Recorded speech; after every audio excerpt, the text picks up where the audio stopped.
repérer, c'est l'objet de ce courrier, des alliés. Après, une fois qu'on a repéré des élus intéressés par la question, motivés, et prêts, vous l'avez dit quand même, à faire un effort financier, une vraie question par rapport à ce projet.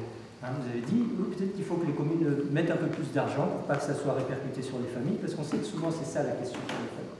Donc, une fois qu'on a ça, nous, organiser des rencontres, les champs des possibles, avec les structures qu'on a présentées, avec lesquelles on est sans doute plus familier, parce qu'on est en contact avec certaines depuis plus de temps, organiser des rencontres pour que les élus puissent discuter avec effectivement ces structures dont l'objet est d'aider des paysans à s'installer et pour certaines aider des collectivités à passer les cantines en bio. Bon, ben, ça c'est pas un problème. Je crois qu'il ne faut pas griller les étapes non plus. Là, on prépare le courrier, il faut rassembler des élus et après organiser des rencontres avec les structures. Oui. Moi, je veux juste répondre à Serge qui disait il faut trouver des gens.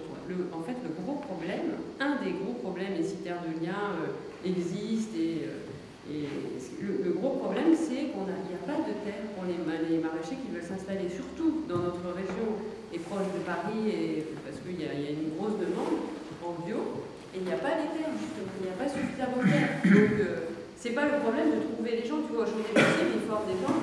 Pour te donner un exemple, François Guédon, il a la ferme de Lille, il est sur une terre de chez Madame Charles, où c'est une terre qui n'est vraiment pas une super terre pour cultiver ni rien.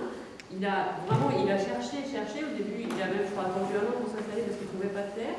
Il a réussi à convaincre Madame Charles, il a ramé quand même pour amender les terres et tout, il a réussi à se faire son truc.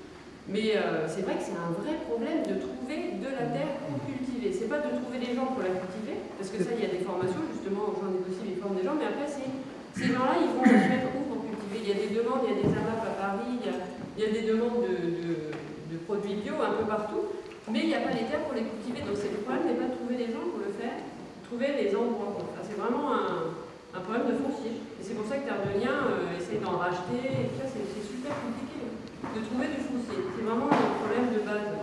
C'est pas de trouver les gens pour les mettre. En Ile-de-France, et dans le pays, on peut, par exemple, indiquer sur certains zonages la possibilité de pouvoir présenter certaines terres à condition que ça soit utilisé justement pour faire du maraîchage dans le cadre de la création d'une cantine bio en circuit court. Alors ça s'est fait récemment à Tournan-en-Brie. La municipalité, donc, très courageusement, a préempté une surface importante de terre agricole qu'elle a revendue ou relouée ou louée à des jeunes agriculteurs qui voulaient s'installer, parmi les maraîchers. En bio, Qui permet de créer de l'emploi localement. en bio, Je ne connais pas le détail.